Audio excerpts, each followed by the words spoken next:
by the printed program. We had to change the sequence of speakers just a little bit.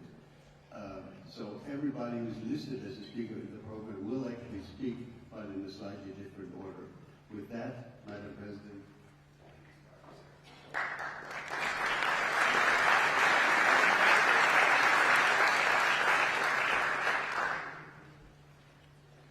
Ambassador Ischinger, Vice President Pence, here, Mrs. McCain, Minister President Markus Söder, and your colleague Ursula von der Leyen, colleagues from other governments and parliaments, excellencies, members of the diplomatic corps, honored guests.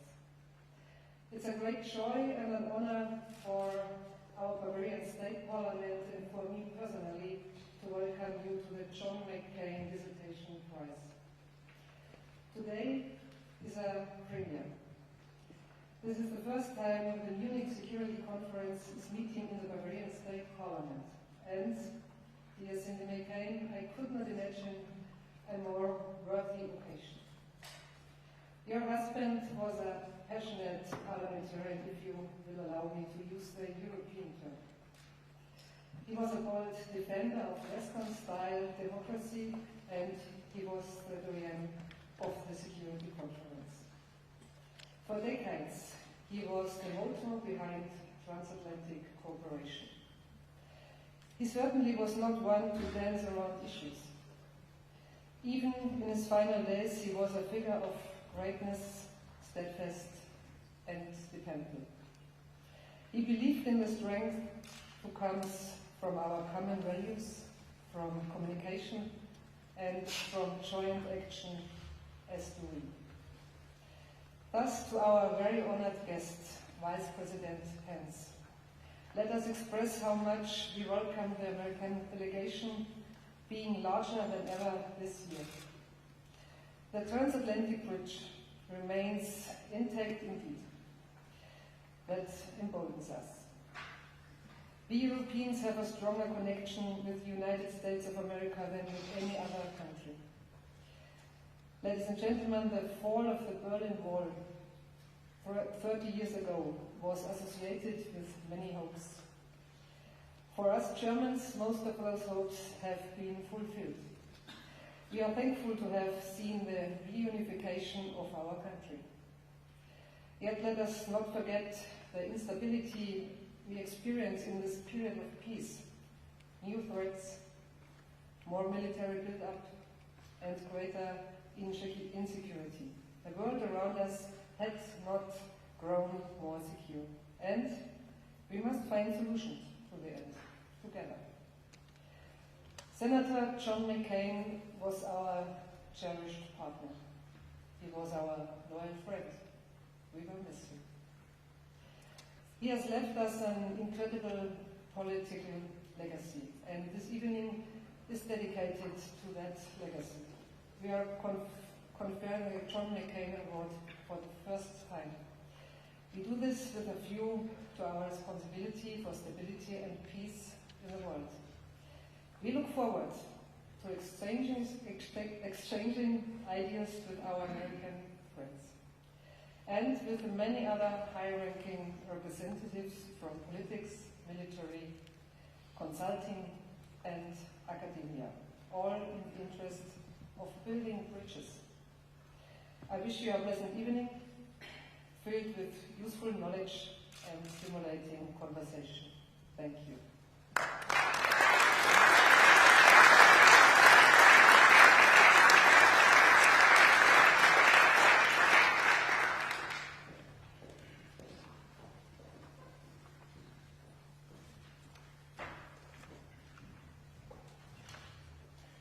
Vice President, Mrs. Kane, ladies and gentlemen.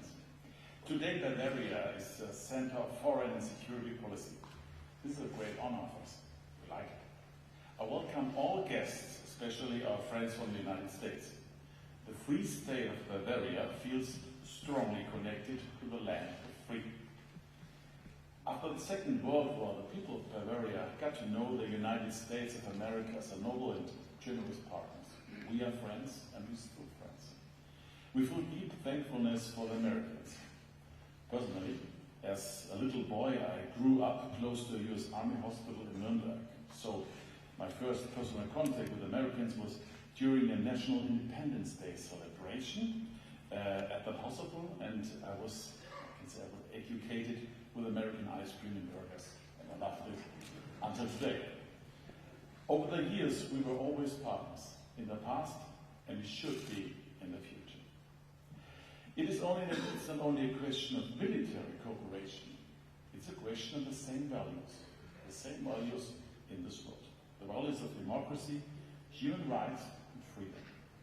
The people rely on America as a leader of the free world and the leader for that values. But tonight, we miss one of our finest in our middle.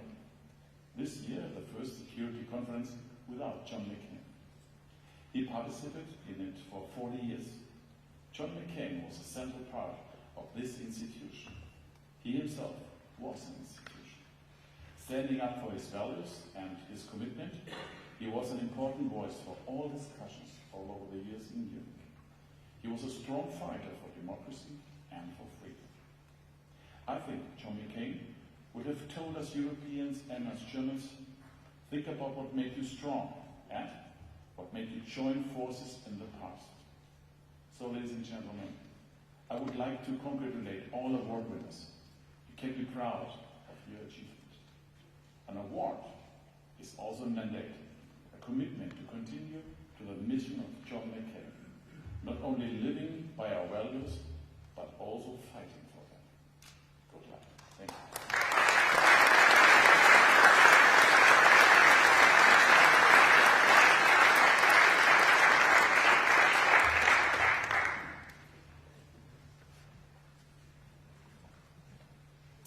It's a great honor to be here and introduce a great man who I admire greatly.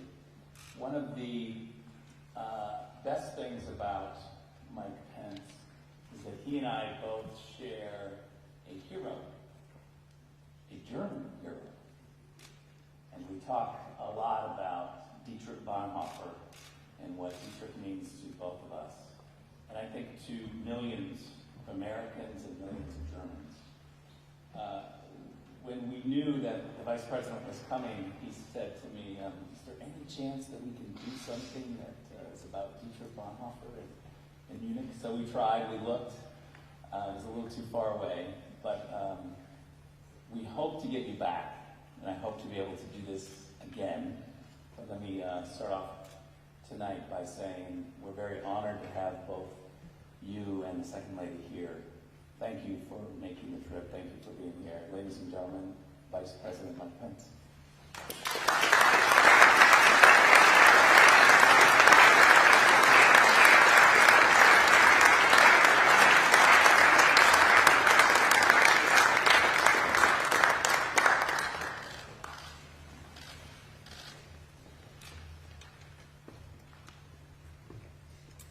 Madam President, Minister President Sutter, Ambassador Issinger, my friend Ambassador Brunel, to the members of Congress who join us from the United States House of Representatives and the United States Senate, distinguished guests, Your Excellency, and to Cindy McCain. It is a great honor to be here at the Munich Security Conference and to see you honor an American patriot, someone dedicated to the Transatlantic Alliance with this award, John S. McCain. I'm particularly grateful to see so many Americans here. I am told that it is the largest delegation of Americans to the Munich Security Conference. I want to commend each of my former colleagues in the Congress of the United States for making this important journey. And I especially want to invite all of you to thank Senator Lindsey Graham for leading this delegation.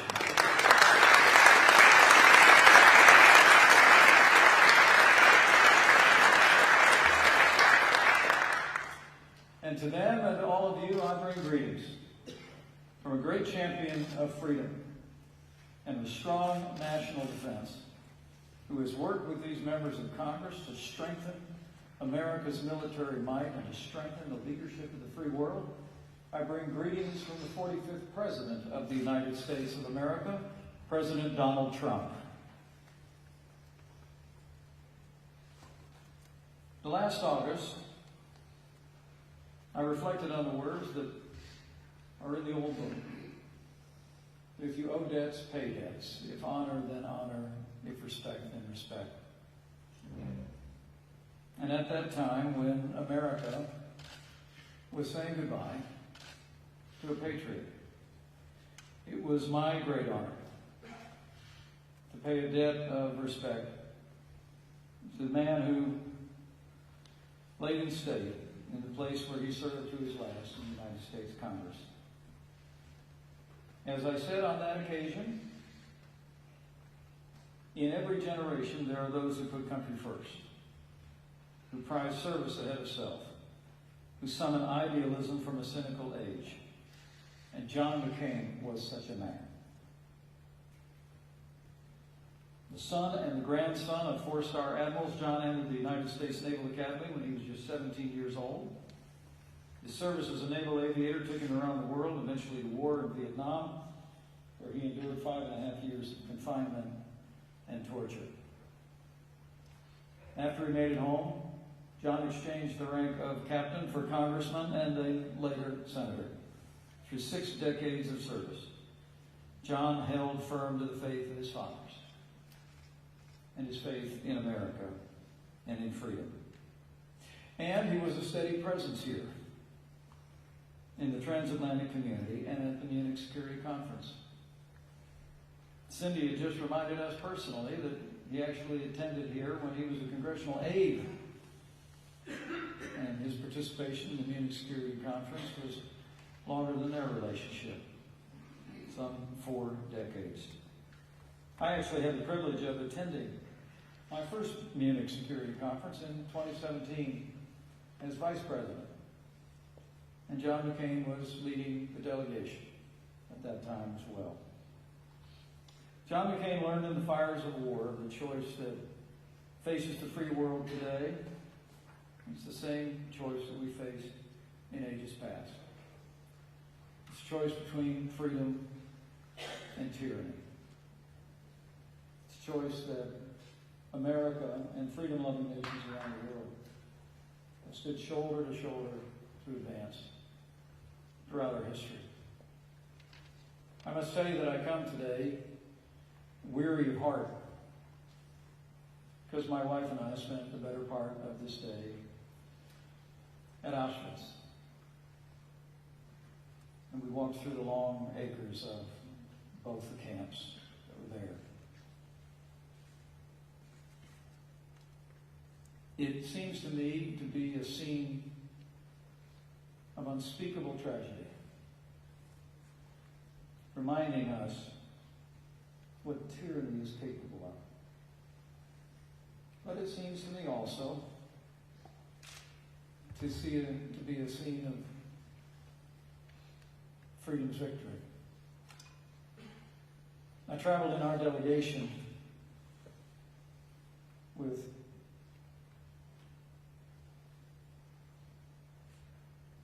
people who had family members who had been to Auschwitz. Some had survived, some not. But to walk with them and think that 2 generations ago, their forebears came there in boxcars, and that we would arrive in a motorcade in a free Poland and a Europe restored to freedom from tyranny.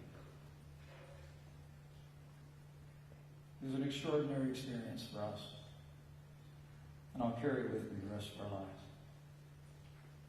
But it seems as we gather here at the Munich Security Conference, we face similar choices in our time.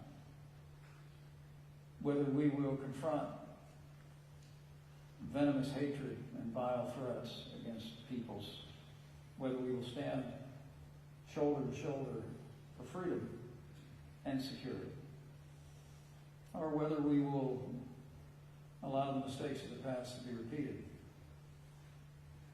that we will look away, that we will hope for the best instead of demanding the best. I think John McCain was a man who was strong-willed and hard-headed. He believed in freedom. He believed in fighting for it. He believed in speaking truth to friends and challenging friends to step up for our ideals. And I'm pleased to say that America has such leadership today.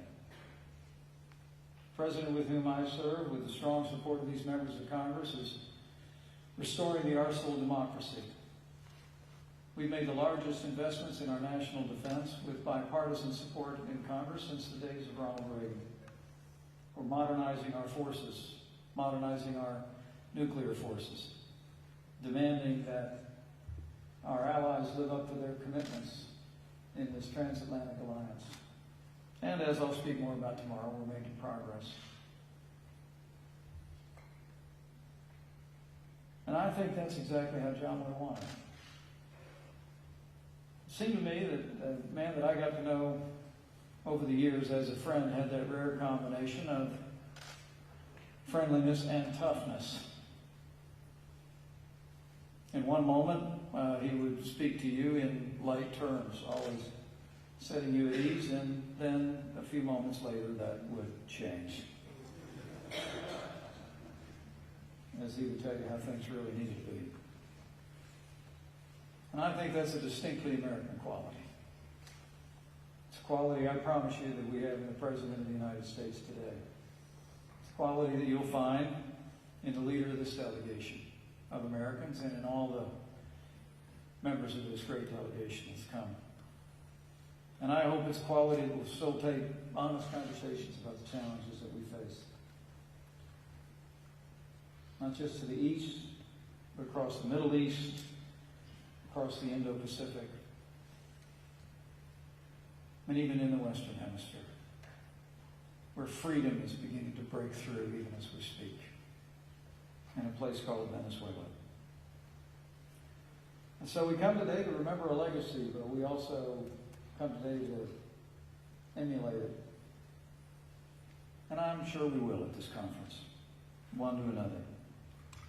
We're here in a commitment to the cause of freedom, and also to recognize two young women of exceptional academic work who are doing some of the best research on questions that this alliance faces today. So let me join with an early congratulations to the inaugural winners of the McCain Dissertation Award, Dr. Ulrika Franaka, and to Dr. Abigail Post from the great state of Indiana.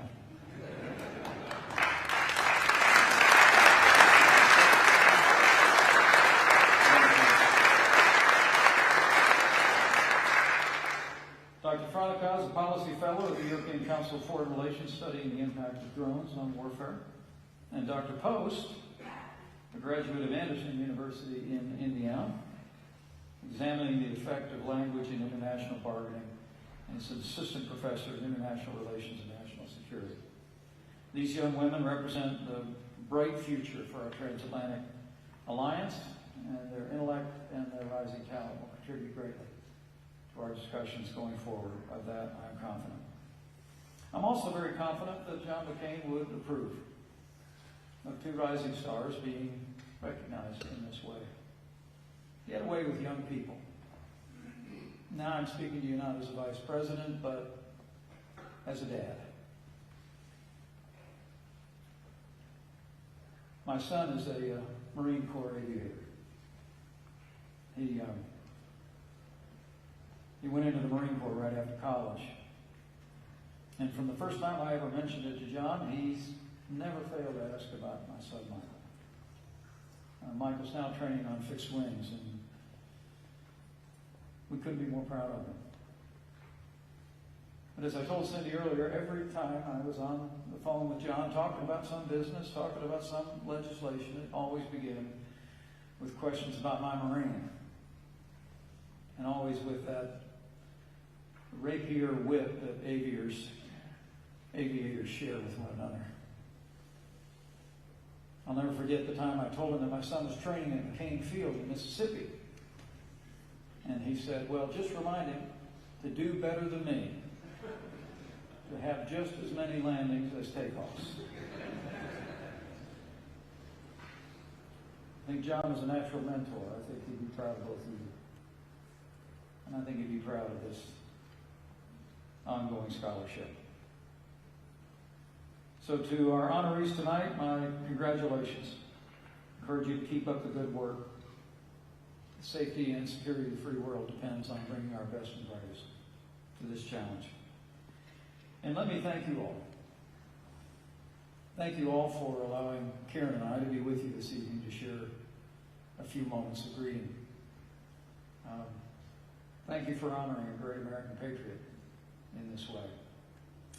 And thank you for coming together over the decades in a forum that has facilitated the advance of freedom in the West. And may God bless the work of the Munich Security Conference. May God bless this alliance. And I know that He will. The old book tells us that where the Spirit of the Lord is, there's liberty. That means when we make freedom our work, we make His work on this earth our own. So thank you all. God bless you.